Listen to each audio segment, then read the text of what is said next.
다 같이 묵도하심으로 주일 예배를 드리겠습니다. 그러므로 우리는 예수로 말미암아 찬송의 제사를 하나님께 드리자. 이는 그 이름을 증언하는 입술의 열매니라. 오직 선을 행함과 서로 나누어 주기를 잊지 말라. 하나님은 이 같은 제사를 기뻐하시느니라. 아멘.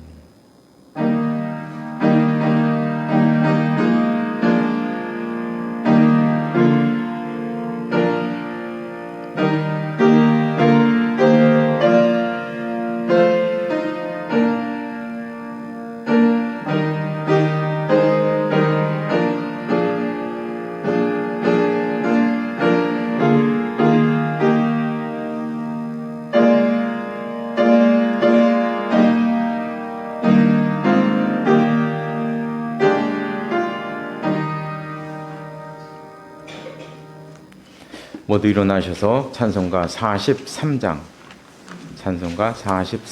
부르시겠습니다.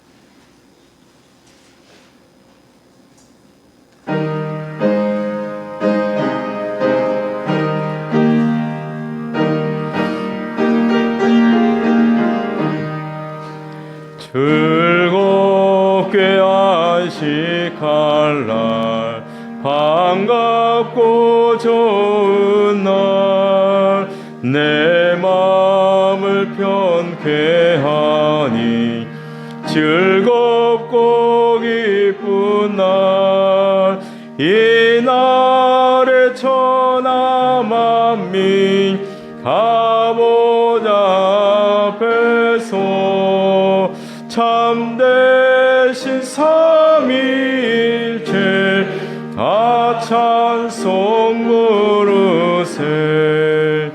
이 날의 하늘에서 새 양식 내리네. 성회로 모이라고 종소리 올리네. 복음의 밝은 빛을 온 세상 비치며 또 영생물이 흘러 시원케 하시네. 인후일 지킴으로 새 은혜 입어서 영원히 쉬는 곳에 다 올라갑시다. 성부께 찬미하고 성자와 또 성령 참되신 삼위일체 다 찬송 부르세.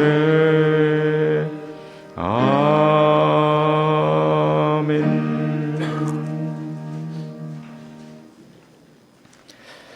교동문은 6번입니다. 교동문 6번 시편 10편 말씀입니다.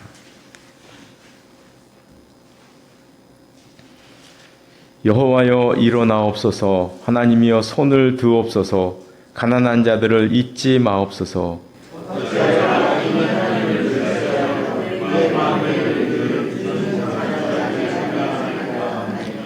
주께서는 보셨나이다. 주는 재앙과 원한을 감찰하시고 주의 손으로 갚으려 하시오니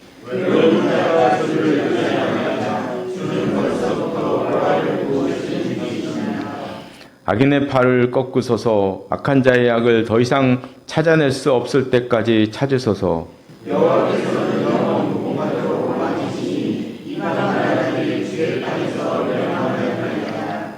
여호와여 주는 겸손한 자의 소원을 들으셨사오니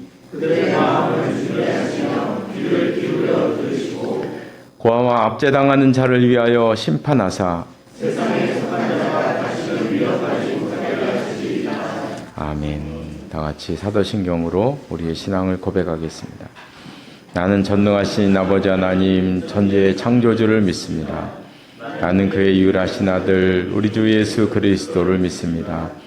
그는 성령으로 잉태되어 동정녀 마리아에게서 나시고 본디오 빌라도에게 고난을 받아 십자가에 못 박혀 죽으시고 장사된 지 사흘 만에 죽은 자 가운데서 다시 살아나셨으며 하늘에 오르시어 전능하신 아버지 하나님 우편에 앉아 계시다가 거기로부터 살아있는 자와 죽은 자를 심판하러 오십니다. 나는 성령을 믿으며 거룩한 공교회와 성도의 교제와 죄를 용서받는 것과 몸의 부활과 영생을 믿습니다. 아멘. 자리에 앉으시기 바랍니다. 다 함께 기도하시겠습니다. 하나님 아버지, 지난 한 주간 동안도 저희들을 날개 아래 품어주셨다가 오늘 예배당에 나와서 함께 예배드릴 수 있도록 인도하시니 감사를 드립니다. 여러 가지 이유로 나오지 못한 성도들에게도 함께해 주셔서 그들이 있는 자리가 복되게 하시고 하나님께서 함께 하심을 느끼는 귀한 은혜를 허락하여 주시옵소서. 지금은 우리 자녀들이 때로는 졸업과 입학을 하고 한 학년씩 올라가는 시기입니다. 자녀들에게 지혜를 허락하여 주셔서 이 세상 학문을 잘 배우게 하시고 새로운 학교와 학년에 잘 적응할 수 있도록 인도하여 주시옵소서.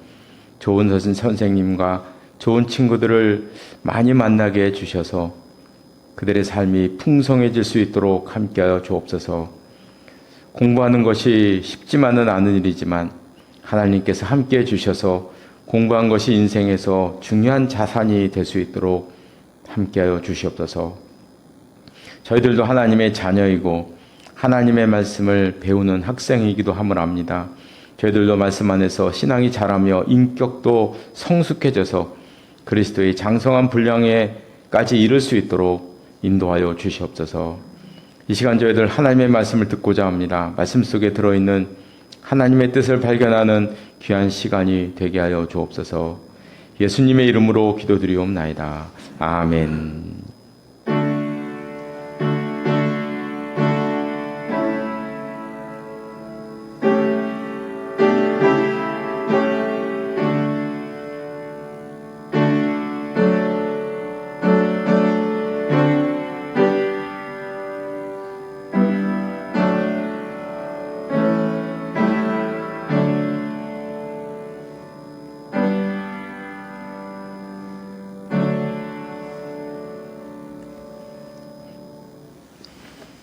오늘 주시는 하나님의 말씀은 구약성경 시편 31편 말씀입니다.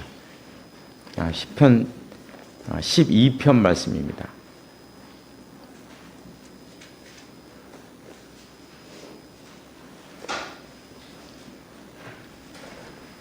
시편 12편 1절에서 8절 말씀까지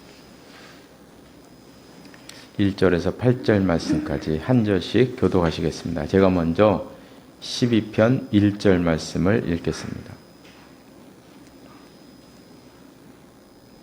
여호와여 도우소서. 경건한 자가 끊어지며 충실한 자들이 인생 중에 없어지나이다.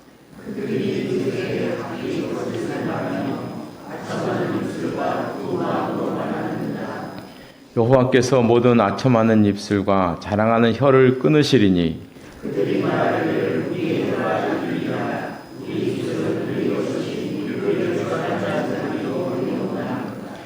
여호와의 말씀에 가련한 자들의 눌림과 궁핍한 자들의 탄식으로 말미암아 내가 이제 일어나 그를 그가 원하는 안전한 지대에 두리라 하시도다.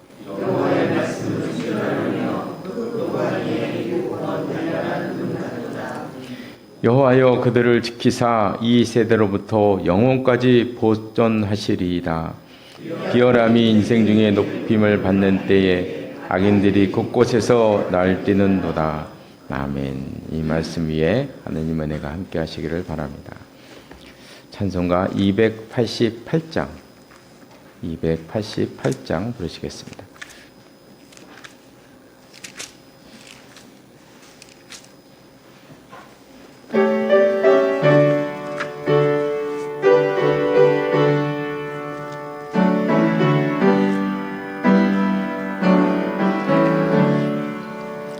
예수를 나의 구주 삼고 성령과 피로써 거듭나니 이 세상에서 내 영혼이 하늘의 영광 누리도다. 이것이 나의 간증이요 이것이 나의 찬송이세. 나 사는 동안 끊임없이 구주를 찬송하리로다. 온전히 주께 맡긴 내 영 사랑의 음성을 듣는 중에 천사들 왕래하는 것과 하늘의 영광 보리로다. 이것이 나의 간증이요 이것이 나의 찬송이세. 나 사는 동안 끊임없이 구주를 찬송하리로다. 주 안에 기쁨 누림으로 마음의 풍랑이 잔잔하니 세상과 나는 간 곳 없고 구속한 주만 보이도다. 이것이 나의 간증이요 이것이 나의 찬송이세. 나 사는 동안 끊임없이 구주를 찬송하리로다. 아멘.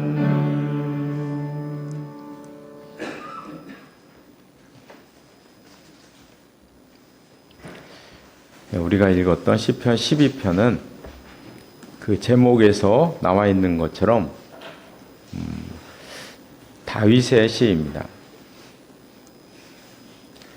이 시는 아마도 다윗이 이스라엘의 왕이 된 다음에 기록한 시로 그렇게 예상하고 있습니다. 이 다윗은 왕이 되기까지 정말 수많은 일들을 겪었었는데요. 먼저는 골리앗을 죽인 다음에는 장군이 되어서 수많은 전쟁에 나가서 싸웠습니다. 이 다윗의 인기가 점점 올라가니까 시기심에 눈이 멀었던 이 사울 왕에게 쫓기면서 죽을 고비도 많이 넘겼고 가는 곳마다 고자질하는 사람들이 생겨나서 그들로 인해서도 큰 어려움을 당하였습니다. 그 성경에 보면 사무엘상 23장 19절에 보면 그때 10사람들이 기브아에 이르러 사울에게 나와 이르되 다윗이 우리와 함께 광야 남쪽 하길라산 숲속 요새에 숨지 아니하였나이까. 사울 왕에게 이제 다윗이 어디 있다고 고자질하는 장면이죠. 가는 곳마다 이런 사람들이 있으니까 어디 뭐 숨을 곳도 마땅히 없고 참 어려움을 겪었습니다. 심지어는 이런 일도 있었어요. 사무엘상 22장 18절 19절에 보면 에돔 사람이 도액이 돌아가서 제사장을 쳐서 그날에 세마포 에봇 입은 자 85명을 죽였고 제사장들의 성읍 노베 남녀와 아이들과 젖 먹는 자들과 소와 나귀와 양을 칼로 쳤다. 여기서 에봇 입은 자는 제사장들을 말하는 거군요. 제사장 85명을 죽였어요. 그리고 그뿐만 아니라 제사장 성에 살고 있던 남녀, 아이들, 젖 먹는 자들, 소, 양을 다 칼로 쳐 죽이는, 도대체 무슨 일 때문에 이랬는가? 이유는 간단합니다. 다윗이 도망갈 때 너무나 배고프니까 갈 곳이 없어서 제사장의 집에 들어간 거예요. 여기서 이제 제사장이 먹을 걸 준 거죠. 다윗에게. 예, 이유는 그것입니다. 다윗에게 먹을 것을 주었다. 그래서 제사장 85명을 죽였는데 이스라엘 사람들이 제사장을 죽일 수는 없죠. 그죠? 예, 이스라엘 사람들은 제사장을 죽일 수가 없어요. 겁나서.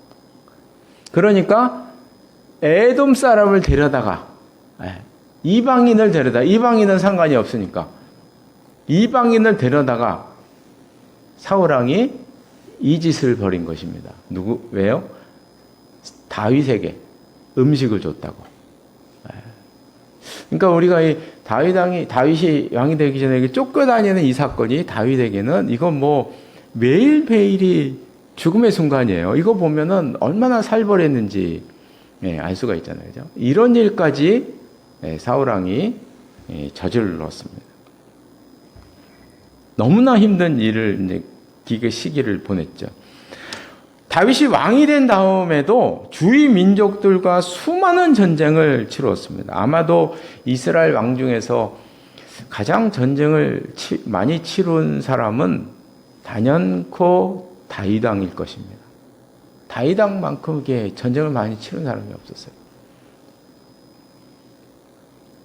지금까지의 다윗의 적은 모두 외부의 적이었습니다.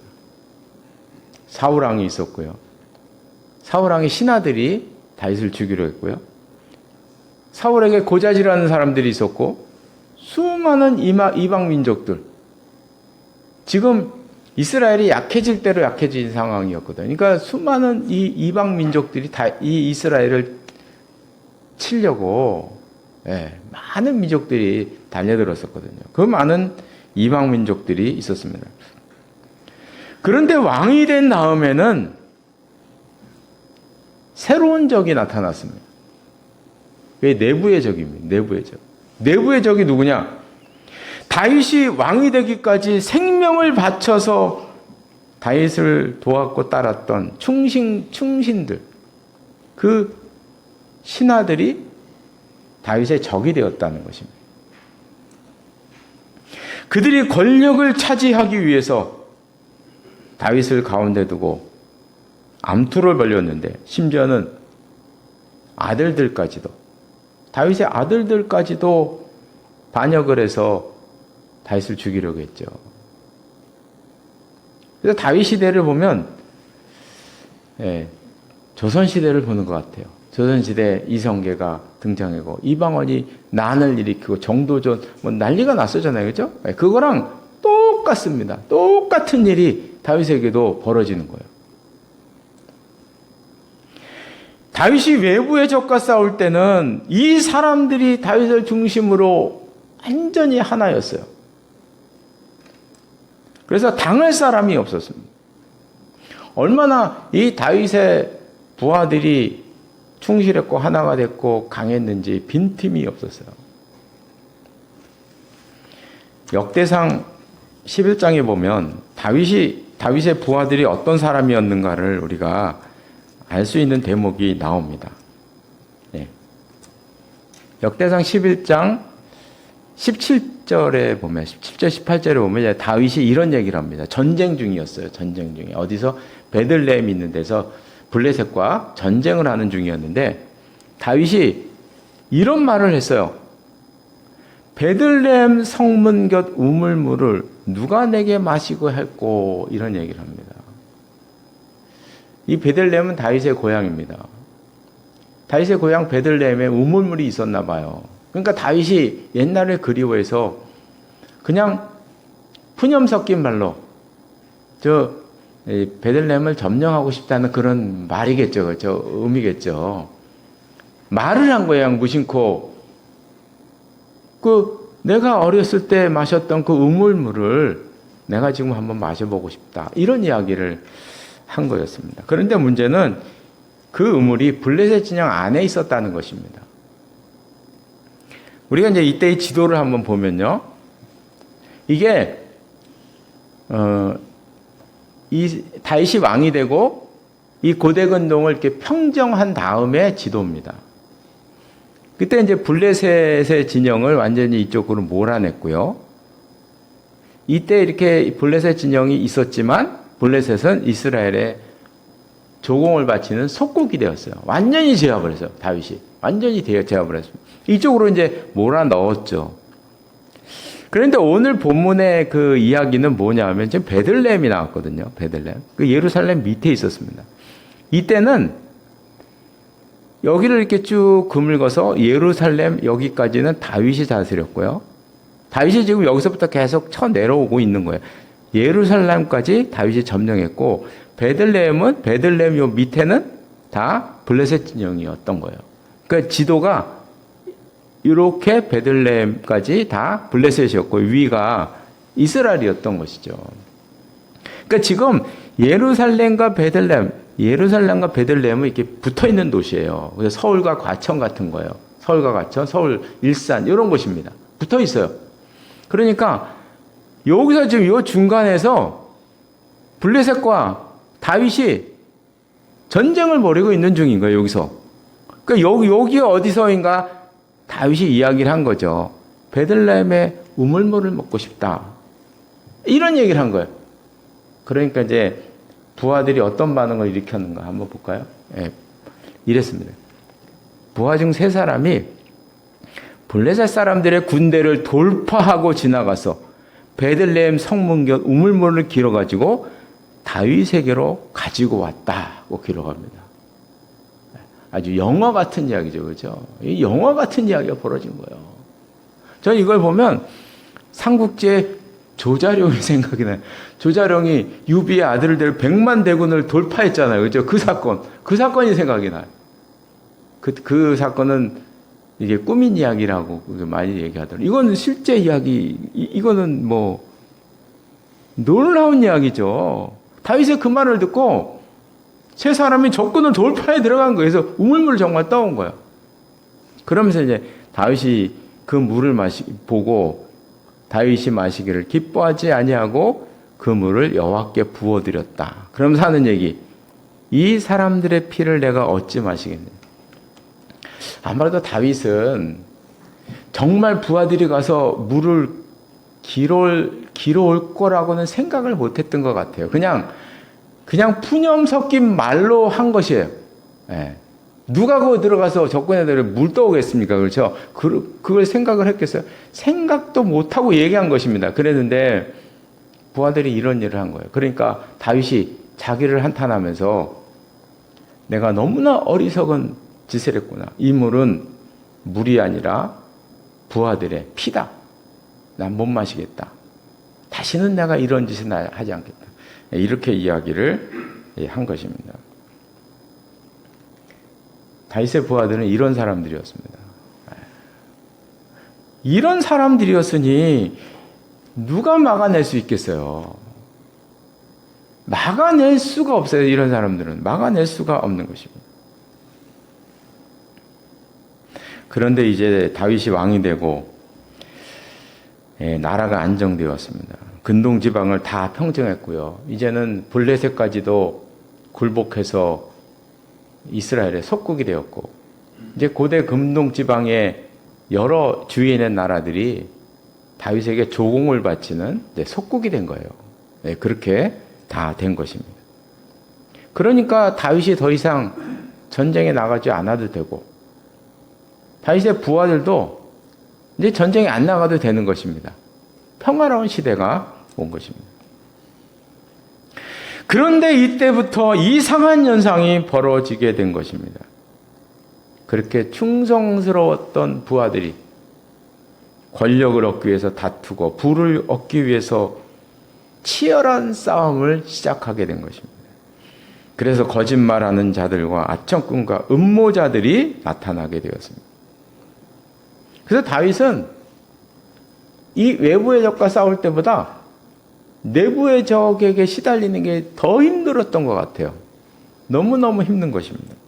그래서 1절부터 보면 다윗이 이렇게 탄식을 합니다. 경건한 자가 끊어졌고, 자기 곁에는 이제 경건한 자가 없고, 충실한 자들이 하나도 없어졌다. 2절에 보니까 그들이 거짓말을 하면서 두 마음을 품었다. 이 말씀이 이제 그 당시 다윗의 심정을 잘 나타내고 있는데요. 한마디로 말하면 이제 내 곁에 아무도 없다는 거예요. 이제 내 곁에는 아무도 없다. 그 옛날에 충성스러웠던 그 사람들이 이제는 다 사라져 버렸다. 이렇게 한탄을 하고 있는 것입니다. 우리가 오늘 보면 12편을 보면 그 12편의 그 시의 구조가 좀 흐름상 이상한 점이 있습니다. 1절부터 4절까지의 말씀과 5절부터 8절까지의 말씀이 너무 좀 내용이 다르다는 것입니다. 좀 뭐가 이렇게 단절된 것 같은 그런 내용의 흐름입니다. 1절에서 4절까지는 지금 자신이 처한 상황에 관한 내용이었습니다. 자기 주위에는 온통 거짓말하는 자들과 아청꾼들과 두 마음을 품은 자들로 인해서 자기가 지금 너무나 괴롭고 외롭고 힘들다는 하소연의 내용입니다. 그런데 갑자기 5절부터는 하나님의 말씀에 대한 내용이 나오는 거예요. 특히 6절 말씀에 보면 하나님의 말씀은 순결하고 흑도간 위에 7번 단련한 은과 같도다 하면서 앞 내용과는 뭔가가 전혀 다른 갑자기 하나님의 말씀이 단련한 은과 같다. 이런 말씀을 하고 있는 것입니다. 그래서 우리가 앞의 내용과 뒷말씀을 이렇게 연결해서 보면 이런 해석이 가능합니다. 다윗은 왕이 된 다음에 아주 큰 것을 깨닫게 되었습니다.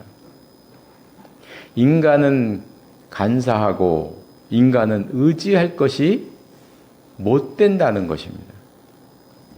우리들이 진정으로 의지할 것은 사람이 아니라 하나님의 말씀이더라 하는 것을 말씀하고 있는 것입니다. 지금 다윗은 왕이 된 다음에 사람에게 아주 질리는 경험을 했고요. 인간의 이중성을 철저하게 느낀 것입니다. 그래서 이런 경험을 통해서 다윗은 하나님의 말씀에 대한 고귀함을 이제 깨닫게 되었는데요. 우리 인생에게 순결한 것은 오직 하나님의 말씀밖에 없다. 그래서 내가 의지할 것은 하나님의 말씀밖에 없더라 하는 것을 지금 말씀하고 있는 것입니다. 5절 마지막에는 이제 이렇게 말씀하고 있어요. 5절 마지막에 내가 이제 일어나, 이거 나는 다윗을 말하는 게 아니고 그 5절 맨 앞에는 하나님의 말씀을 말하는 것입니다. 하나님의 말씀을 말하는 것이죠. 내가 이제 일어나, 하나님의 말씀이 이제 일어나서 그가 원하는 안전한 지대에 두리라 하시도다.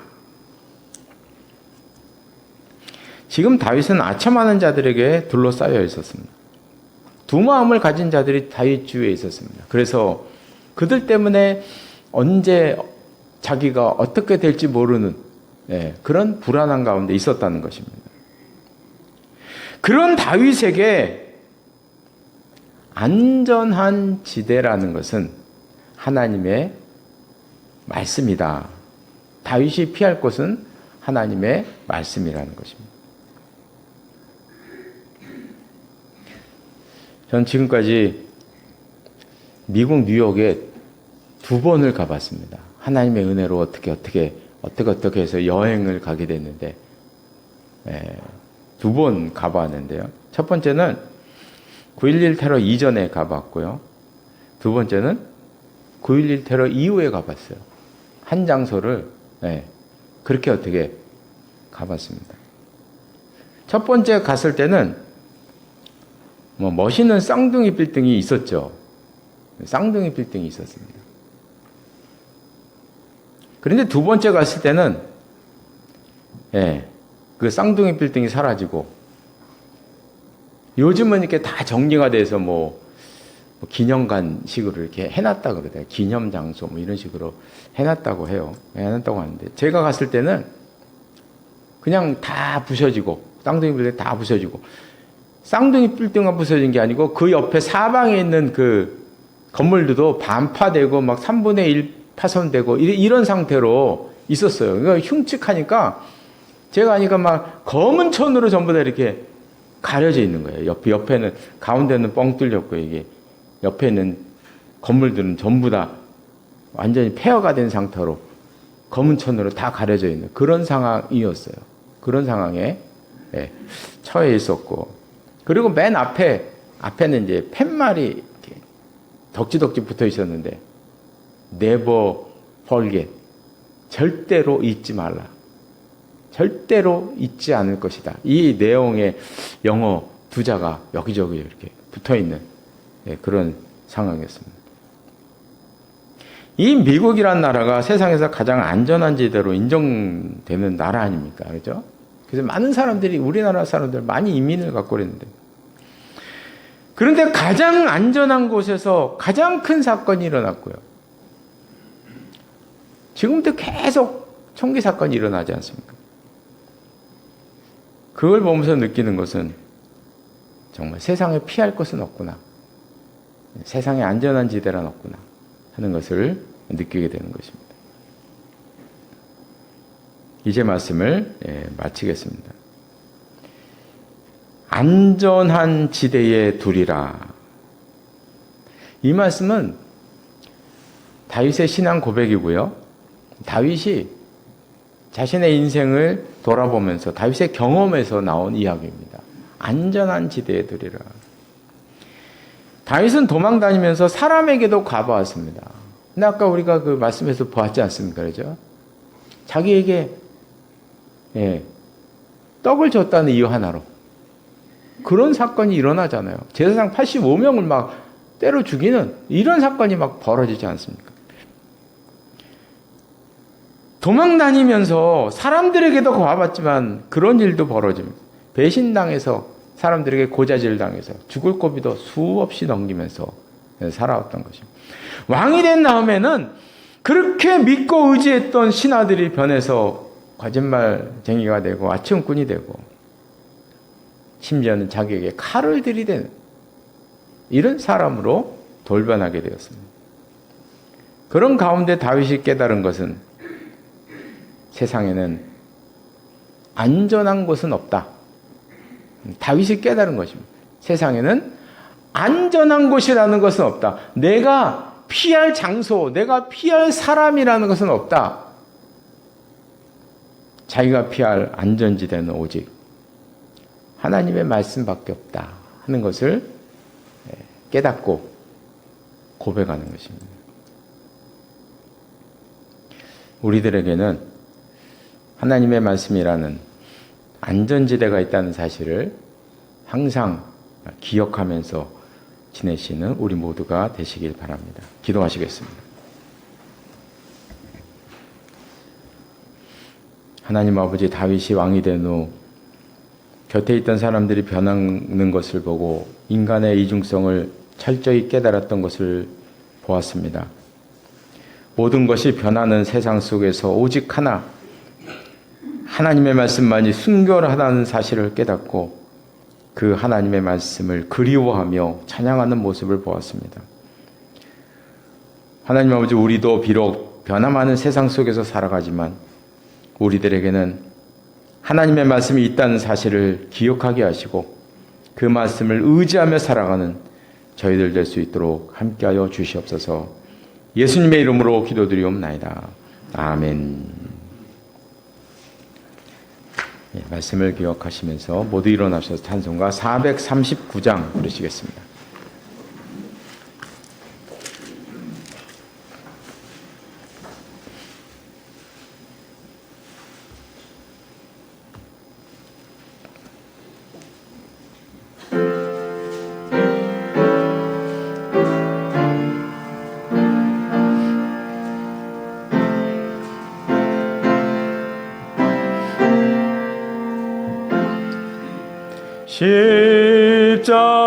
십자가로 가까이 나를 이끄시고 거기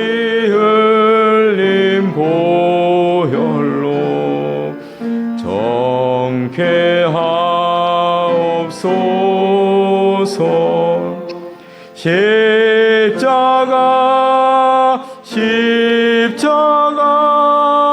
무한 영광일세. 요단강을 건넌 후 영원한 시건네 십자가에 가까이 내가 떨고 섰네. 거기 있는 새벽별 내게 비추시네. 십자가 무한 영광일세. 요단강을 건넌 후 영원한 시건네 십자가로 가까이 가게 하시옵고 몸소 받은 고생도 알게 하옵소서. 십자가 무한 영광일세. 요단강을 건넌 후 영원한 시건네 십자가에 가까이 의지하고 서서 천국 이를 때까지 항상 머물겠네. 십자가 무한 영광일세. 요단강을 건넌 후 영원한 시건네 아멘.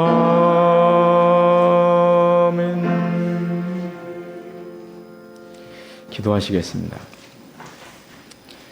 지금은 우리 주 예수 그리스도의 은혜와 하나님 아버지의 극진하신 사랑하심과 성령의 교제하심과 교통하심이 이 자리에 나와 예배드린 그 하나님의 사람들과 가정과 기업 위에 항상 함께 하시기를 간절히 축원하옵나이다. 아멘.